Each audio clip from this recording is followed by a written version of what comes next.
Hello and welcome to the Azure Stack HCI show. Hello, Manfred. How are you doing today? Hello, Sven. I'm fine. I'm looking forward to our show today.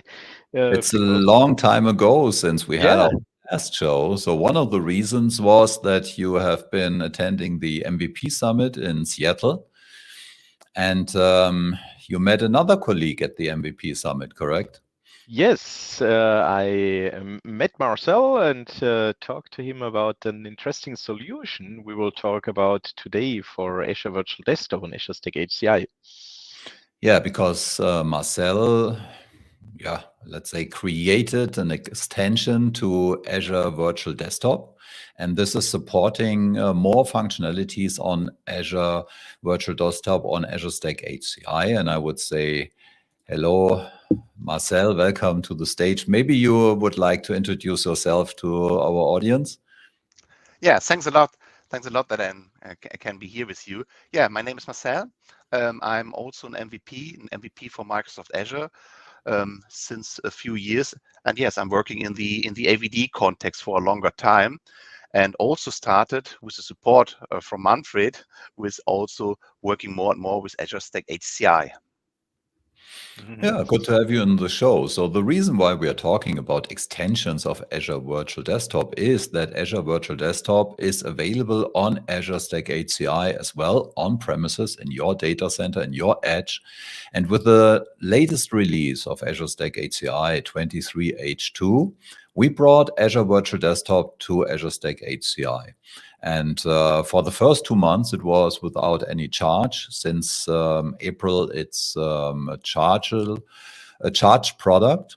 Yes, of course, at the moment, we have a lot of discussions in the market about VMware, virtualization, and so on. But in addition to that, our partners and customers are asking about alternatives to Citrix as well, because Citrix raised their prices very often. And so customers wonder if there's an alternative.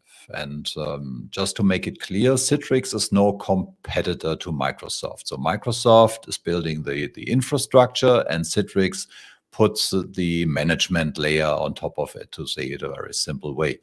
And now we have Azure Virtual Desktop. Azure Virtual Desktop can be managed through the native Azure portal, and a lot of features are available in the Azure portal as well. But of course, Citrix is much more comfortable. But there are coming new features to the Azure portal, but we are not close to what Citrix is offering at the moment. But here's Marcel's solution coming into the discussion, because they are offering more solutions or features than the Azure portal is offering at the moment. And about this solution, we would like to talk about today. So what it is, how customers can test it, how it is working, what functionalities are included. And I'm happy that Marcel will give us a short update about his solution and a live demo, of course. So Marcel, over to you. Or Manfred, do you want to add something? Yeah, what I wanted to add regarding this question, what's in the feature set of Azure Virtual Desktop? You already described it. It's the Azure Virtual Desktop as a hybrid solution. So the control plane is in Azure, the workload is on premises on Azure Stack HCI. And I receive many questions from customers where the answer is, you can build this. So your question can be solved, or your request can be solved in building some scripts, some templates where you do some automation. But often the answer is, for these new technologies, you have to add something. And what you add can sometimes be something you develop on your own, where you need developers, where you need the know-how. Or sometimes the solution, or for many customers, the much easier solution is to add, let's say, add-on, a third-party solution, an addition that is already developed. And as far I got to know about the solution, Marcel provides some interesting add-ons for Azure Virtual Desktop and Azure Stack HCI, and maybe let's first talk about what your solution does, what the idea behind is, and what's the name for your solution, how you can find it. Yeah. Yeah, that's a good question. Let me start with the name.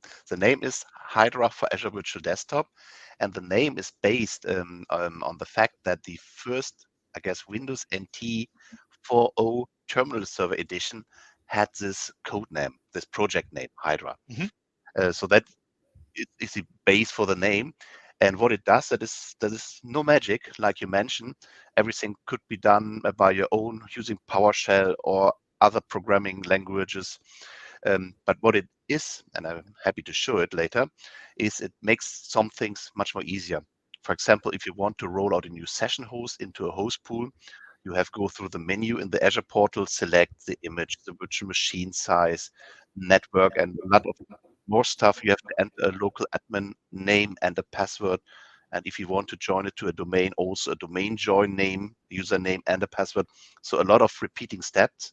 And if you want to do the same with the solution Hydra, you click on the plus icon and it rolls out directly 1 or 10 new hosts, while all the base settings are stored behind. You only do the configuration once, and then that is a one-click shot to create new session hosts.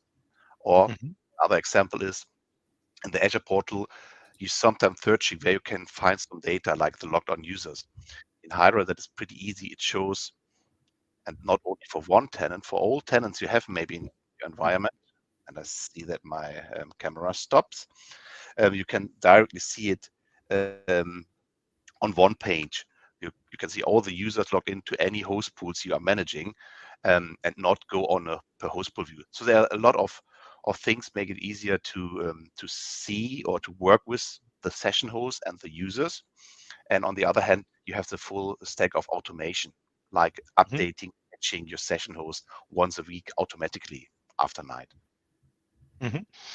This is a question I receive often about Azure Virtual Desktop, how the image management works. Can you say a few words about this for the image management regarding how it works with Azure Virtual Desktop out of the box and how it works together with Hydra? Yeah. By default, the way is that you can roll out a marketplace image that is then a vanilla Windows 10, 11, mostly multi-user session. That is one way, but then you are missing the application. And the preferred way or the common way with Azure Virtual Desktop is to have a kind of golden master virtual machine, a template virtual machine, installing all the application on top, and then getting the image from that and use that to create new session hosts. The described process is a bit, or it needs some effort, because you install first the virtual machine, then you do a sysprep, and in the Azure portal you can grab an image, and at the end you have the image, but the original virtual machine that is destroyed while you run sysprep on top on this virtual machine. So you have maybe in 2 weeks recreate your golden master, and then you are making a copy of a copy and so on, with all the effort about building or rebuilding the virtual machine. And that is a bit different in Hydra. In Hydra, you have also your gold master, your template virtual machine, and then you can do it with a click, capturing an image. And what Hydra does in the background, it makes a clone of the original virtual machine and do all the destroying parts like sysprep with the cloned virtual machine. And at the end, you have your image and also your untouched original virtual machine to make updates maybe in 1 or 2 weeks for Windows updates or application updates. So that is straightforward, and also includes all the uploads to an image gallery or Azure Compute Gallery or to an Azure Stack HCI to have this image available in a custom location. Perfect. And this is all done via graphical user interface, because for myself, I must admit I'm not the Azure native, so I know how to bring an image to an Azure storage account and to load it from there via AZ copy and so on, but I always need my documentation because I don't do it on a daily basis. So is this done via some GUI interface, or do I need this detailed Azure know-how there? That is done via GUI, so it's easy to click it together, and then you give it a start, or click on the start button, and then it starts doing all the automation step, which you normally would do with PowerShell, for example, in the background automatically, so that you, the user or the administrator don't have to care about it, about the special know-how, how to bring the images to HCI or to a storage account. And when we think about Azure Stack HCI, then for sure we have the situation that this image has to be brought to the Azure Stack HCI cluster for the Azure Virtual Desktop deployments. This is also handled by Hydra, or how does this work? Yeah, that is handled by Hydra, and it works by selecting from the Azure Stack HCI the custom location that is the kind of target. And after the imaging or the sysprep process and imaging process, it uploads the disk image then to the cluster. So that is available to roll out then new session host based on that image. Oh, great. Perfect. Sounds good. And if you have some questions, so please type them into the chat window and we will ask Marcel to answer them. So Marcel, do you want to show us something? Yeah, I can do. I'm happy to do. Share your screen. Here we are. Yes, perfect. What we now can see, that is the main page from Hydra. So Hydra is an app service at the end that lives in the customer subscription. So all data are in the subscription, in the boundaries of the clients.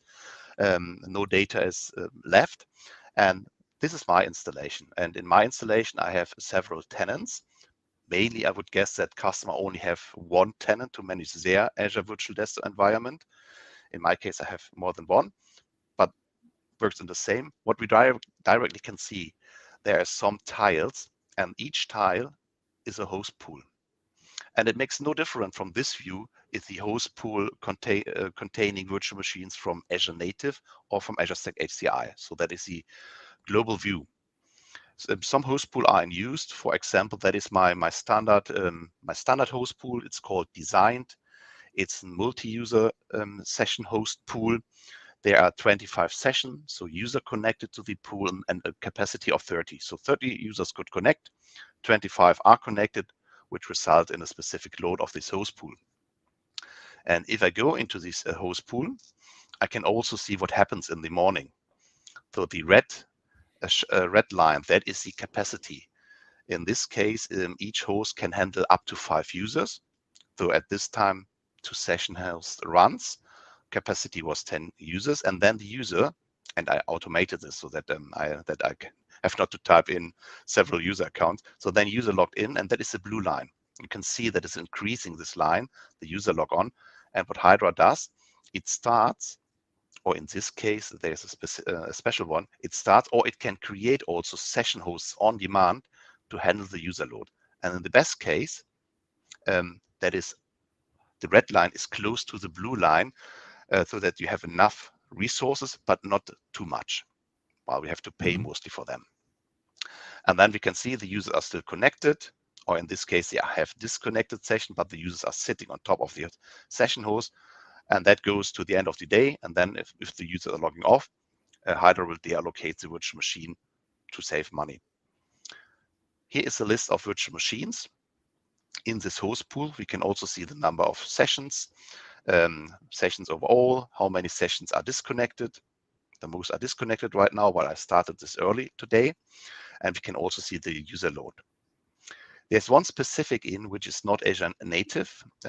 What we also can see, we get some information about the CPU load in percentages, and also the used memory. So that is coming from a small agent running on the session host, reporting to this endpoint, to this app surface. And we can also check what processes are running on the virtual machines. And we are also able to terminate processes. That is sometimes useful if a user has a session and there's one application running crazy. Let me say Excel. And the user then, but they are sometimes rebooting the notebook, reconnecting again, and getting the same crazy session. And what the help desk or I could do, and that has a role-based access, so that the help desk is also able to, in this case, terminate Excel for this user, but cannot delete a virtual machine. So that is one point. And let me go back. This is a normal Azure environment. And if I go back and go to my Azure Stack HCI pool, that looks similar. So there is no difference from Hydra except one thing. All the session hosts based on Azure Stack HCI has this little small icon. So that are virtual machine running on Azure Stack HCI. But the view is the same.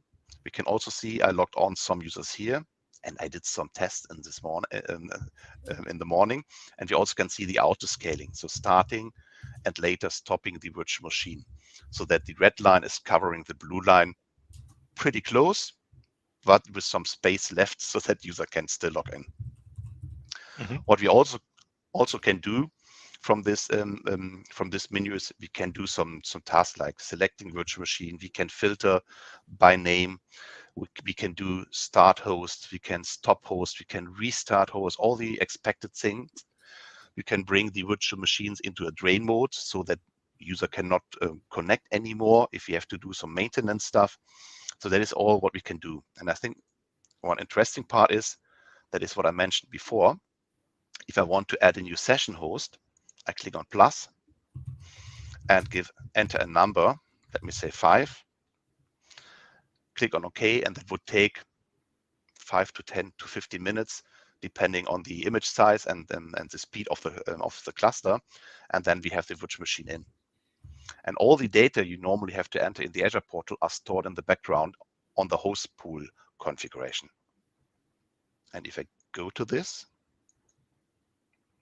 we can see, in this case, the configuration for the Azure Stack HCI pooled host pool. There's some configuration about auto scaling and also for a new session host rollout. And here we can see how a new host is defined. They all have a naming schema. And that is a big difference to a normal Azure virtual machine. In the network and subnet list, I can see all my networks that are the West Europe, that are the default networks for the Azure for the global Azure. And there is one that is my custom location that is called Cologne. And if I select the custom location, this menu looks like this. I also can select an image. There are several images in. So some I uploaded based on a golden master, and also a gallery image that is in Windows 11 from the Microsoft gallery.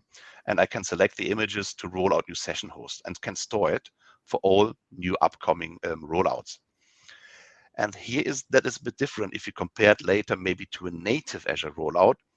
For Azure Stack HCI, we enter instead of a VM size, the number of processors and the memory. So that is the different we have compared to the Azure virtual machine, this VM size like an D4 AS V5. And that is all. And all rollout I do now are based on this configuration. So it's a one-click to create new session hosts. If I come back, think what's important to explain again, Sven already mentioned that we have costs for Azure Virtual Desktop, because when you are wondering why it's helpful that virtual machines scale automatically and shut down automatically, we have since 1st of April costs of $1 per virtual core per hour. So we have seen your configuration. So let's imagine we have a virtual machine with 16 virtual CPUs.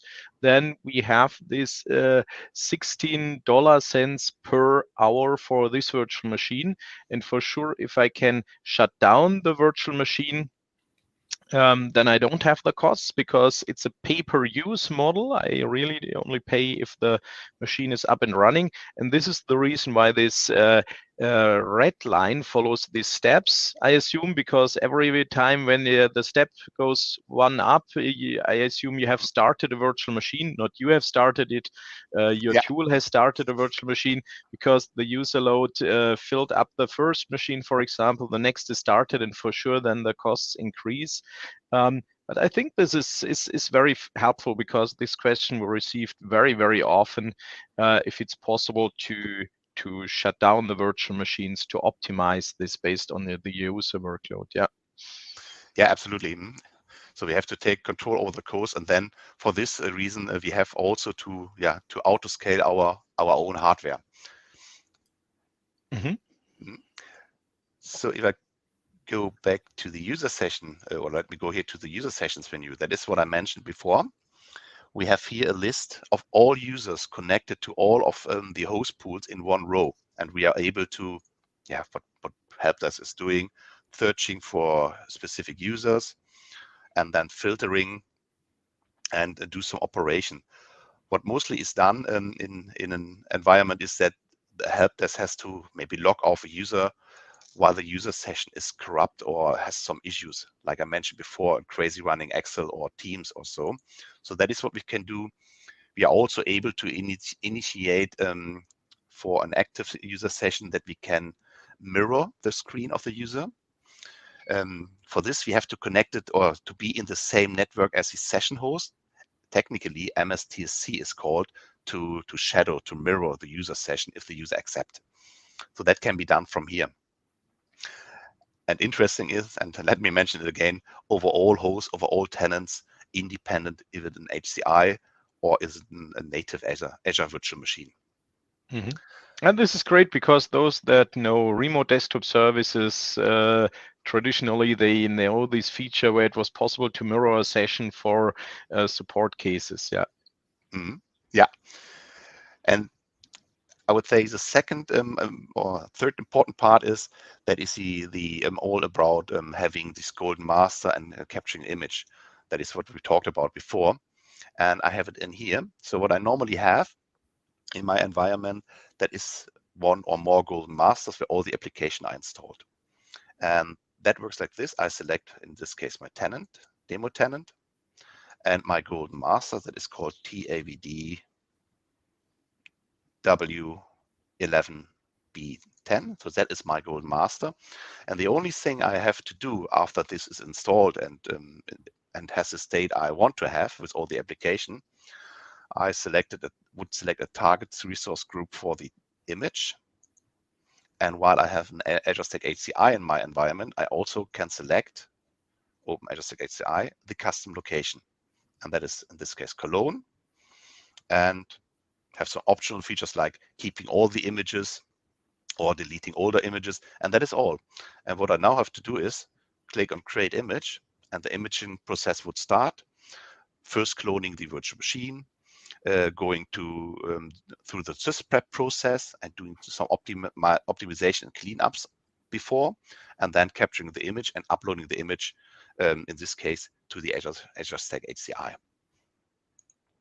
So that starts, it would take 15 to 30 minutes. It's sometimes different how fast it is. And uploading to Azure Stack HCI, that could take a bit more time. But that is all. And that is how I create images. In this case, the image is available in Azure Stack HCI and also for normal Azure Virtual Machine, while I stored also the custom image resource into this resource group. And that is all what we have to do. And let me share a screen or a short video. I recorded that. That is on 10:30.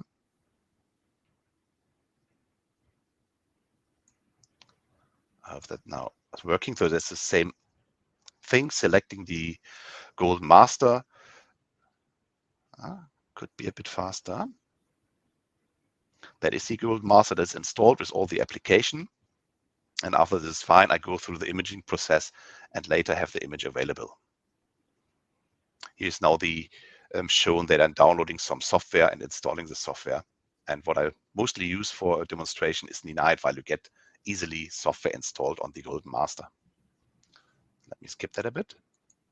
So it's all about installing the application. After the golden master is ready, that is what I have shown before, to Azure Stack HCI, selecting the custom location, clicking on Create Image, and start. And then we should also see that it starts building. Here we can see start building the cloned virtual machine, doing the sysprep, and then uploading the image to Azure Stack HCI. And later we can select it in the list and roll out new virtual machine. So pretty straightforward way to work with or to create images. Another point is what also is often a point. You have regular you have to update your virtual machine regarding Windows updates, for example. And what you could do, there are two different things you could do. You could update the gold master, maybe each 2 weeks, capture an image, create new session host and delete the older one. That is one way you could do.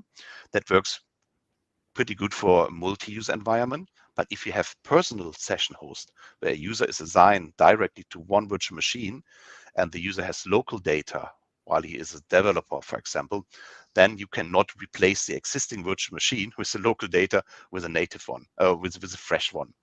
So for this, you have to do some Windows updates. And I do Windows update and other maintenance stuff also with Hydra.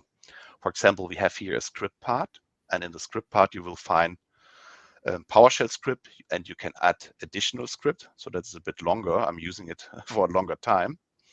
But the Windows update script, that is pretty straightforward. That is a small PowerShell script that's also included. And the script, if you run it on a virtual machine or on a computer, on a Windows computer, it would do the same as logging on to a virtual machine, click on Windows Update, search for new updates and install updates. So that is what the PowerShell script would do on virtual machines. Another way to maintain or to work with a virtual machine is to use collection, and collection that are a bit different. Let me search for my Windows Update collection. This one, I built it by my own based on an existing one, and that is a bit different. That is not only for script. Here are a lot of tasks in. And if you apply this collection to a virtual machine, it would go step by step to the different point. For example, it would first go into the drain mode so that no user can log on anymore. Then it would log off existing users.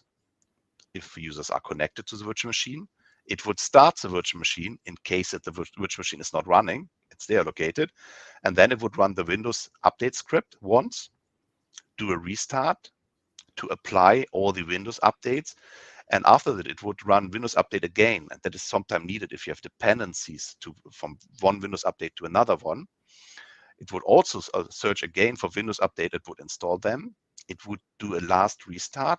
And then it would deallocate, shut down the virtual machine, and remove the drain mode so that user possibly, if the virtual machine starts again later, could connect. And this is what I'm using. Let me go back to my dashboard view. For example,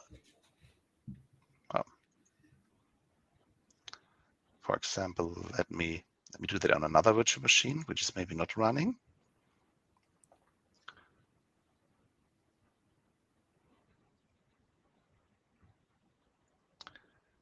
So I can select a virtual machine or two, go to the menu, and here is a paper play menu, and that brings me back to the list of scripts and collections.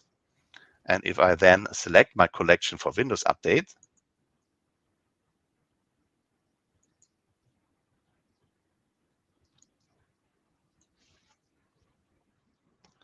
let me type this, easier to find. Here is the collection I have shown before with all these steps, including installing the Windows Update. It would then go through the steps, and in this case, it would start the virtual machine into drain mode, and that would patch these two virtual machines directly. That is one way to work, maybe not the best way. And therefore, let me get some more power on my virtual machine so that it's not so slow. Seconds. So if I go back, for example, to my host pool, my HCI host pool, go into the configuration setting where we also have the rollout configurations seen before. Here is a point that is called script schedules. And that is what I'm using to apply the scripts and the collection we have seen before, what I've done manually right now onto virtual machine. You can select the script, and then you can configure to run the script on, in this case, on all session hosts, on 10 hosts at the same time. And if one is ready, the next one is will get the script or the collection. each Sunday in the morning. And that is what I'm using to patch all my session hosts, in this case based on Azure Stack HCI or on the normal Azure Virtual Machine, to have them patch once a week automatically.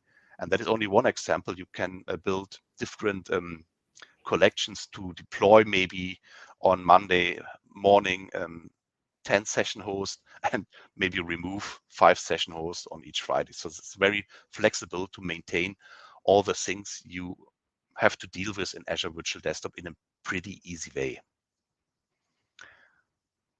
That is mostly that what we can do in the combination with Azure Stack HCI. If you're working also with Azure native virtual machine, and sometimes you have maybe virtual machine in Azure and on Azure Stack HCI with Azure Virtual Desktop, then also other things could be interesting, like that you have a kind of auto scaling for Azure storage account where you have the profiles based on FS logics, but that is not relevant, I would say, in an Azure Stack HCI environment where you would use maybe a file share or so to store the profiles in. And the last point I could mention is that users, for example, I also have here one host pool that is not for a that is a multi-user host pool. I also have a personal host pool.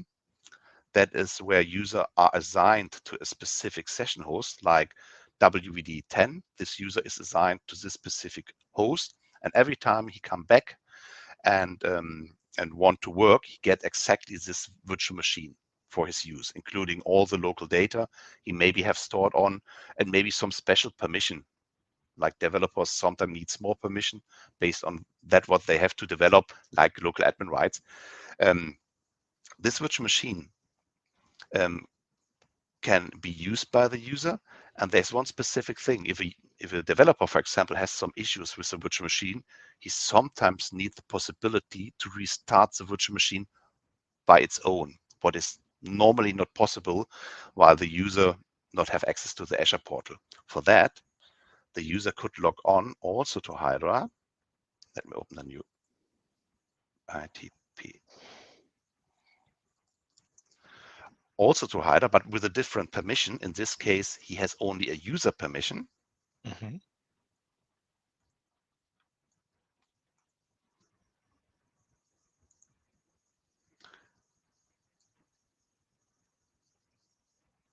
And then the user only sees some, in this case, he has a bit more permission, I can see, but not all permission. Therefore, the menu is lower. If a user is only a user, he has only this menu item. And if he click on that, he would only see his specific, I'm wondering why I don't see it, only his specific sessions and virtual machine, and he would be able, and I'm a bit wondering why I don't see it, and he would be able to restart its own personal virtual machine. The specific machine, yeah. Okay. So, strange.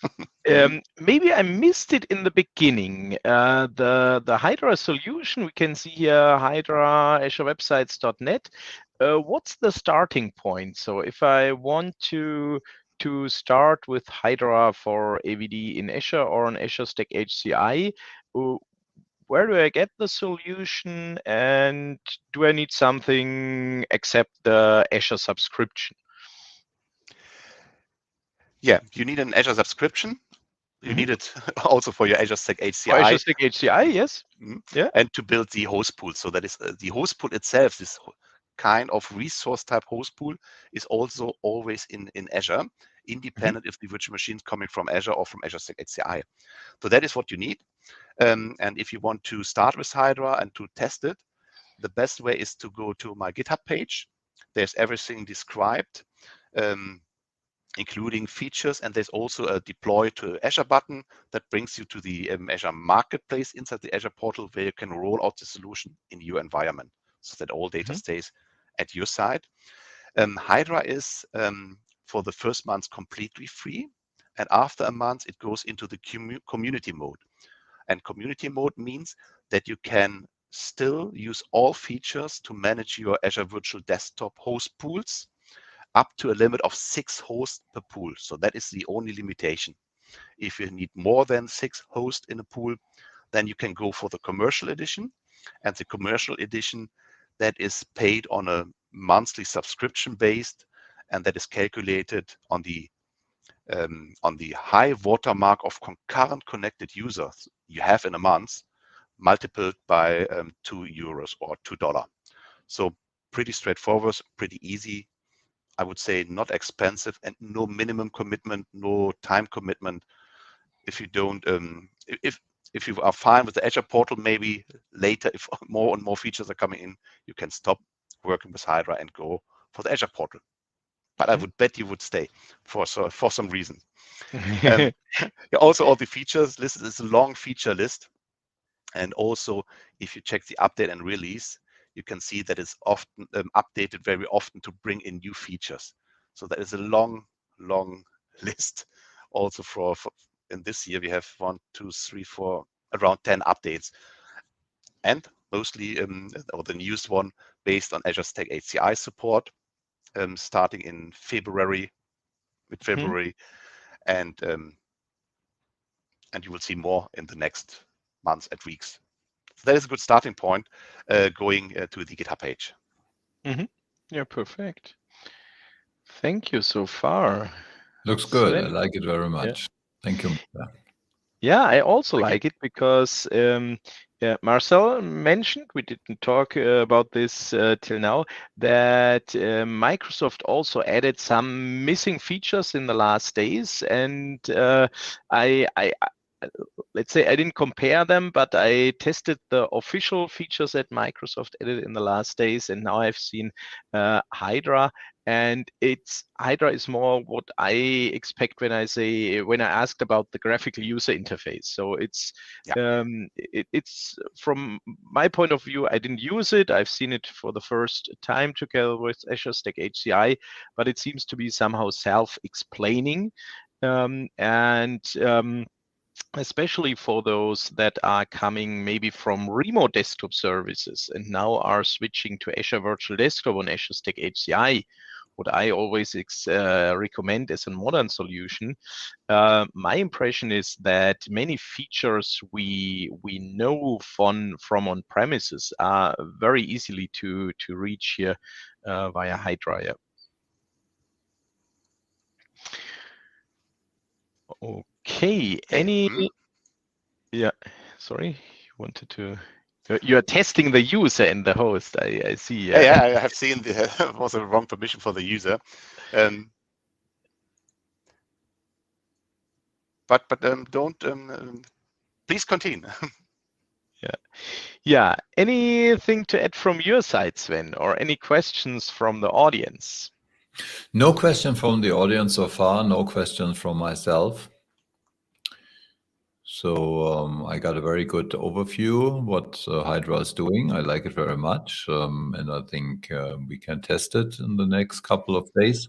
Good thing is, first 30 days are for free, so very similar to what we have with Azure Stack HCI. There's a free period as well. So I'm looking forward to your feedback. So what you, our community, is thinking about the solution, and when you see the video, when you will test it. Here again is the URL where you can get all the information about the solution and where you can download the solution. So if you have any comments in the next couple of weeks, so please let us know. I'm super curious. Perfect. The Hydra solution itself, Marcel, you mentioned the releases. How does the update work here? So you have seen this 10 releases you already had this year. Do I have to care about anything for the Hydra solution itself?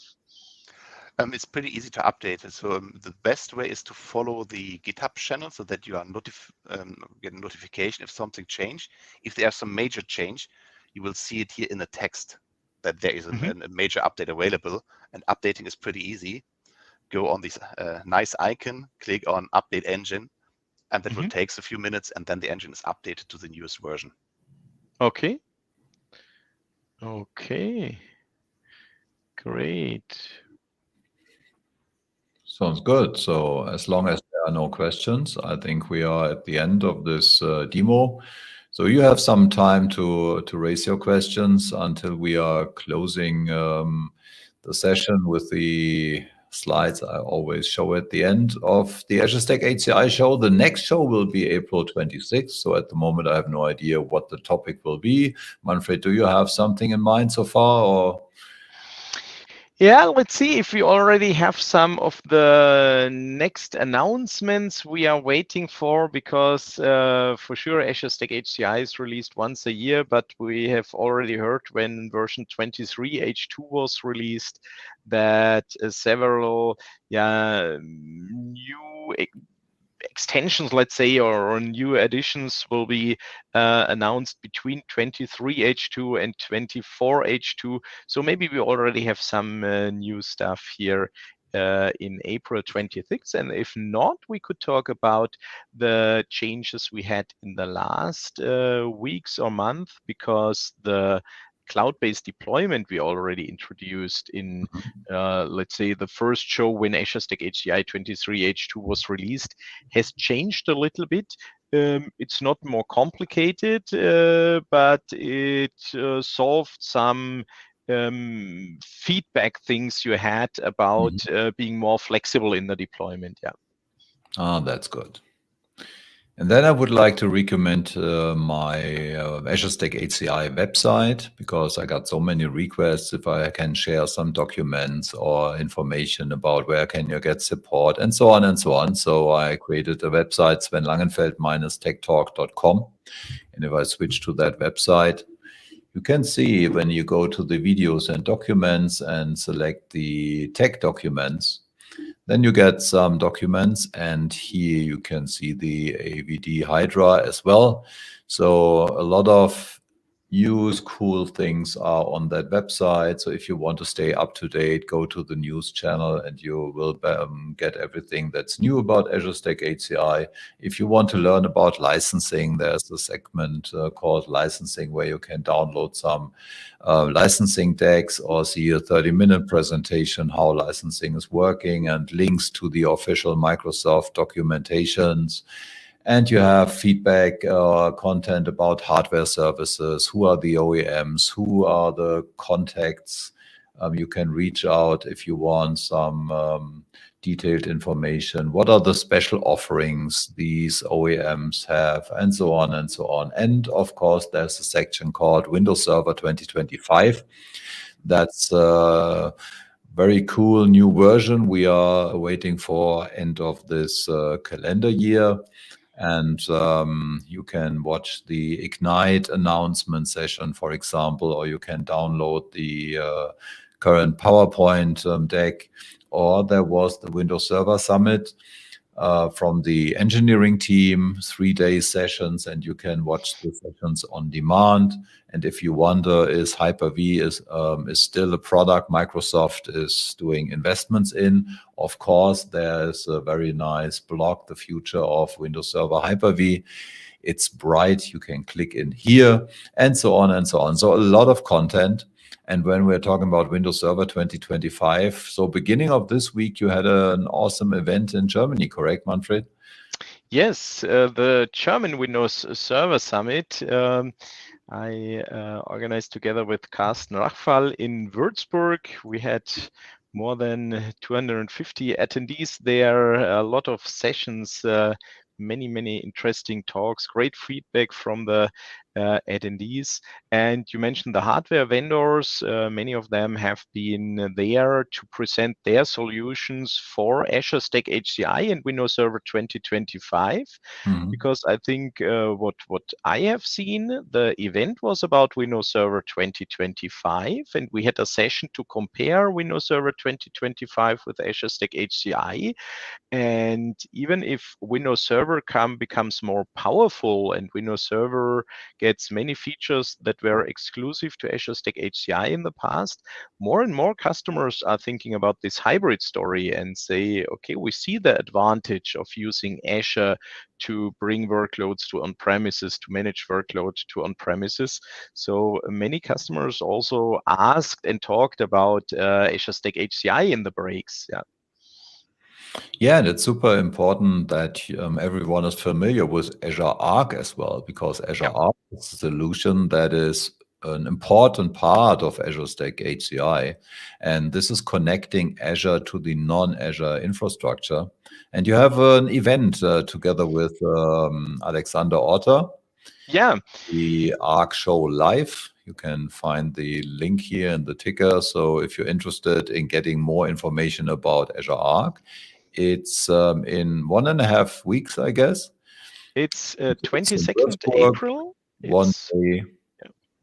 Yes, it's one day in Würzburg, and it's a full packed day of demos because, as you mentioned, Azure Arc gets more and more important, and we are doing the Azure Arc show on YouTube. It's always an hour, similar to the Azure Stack HCI show, and for Azure Arc, there are so many features available already that we said it could be interesting to have them all in one day to begin with deploying the agent and then adding within the day more and more features, monitoring, update management, extensions, and so on. Yeah, sounds good. And if you do not want to miss anything, we recommend to follow us on Azure Stack HCI Tech Talk on LinkedIn. And of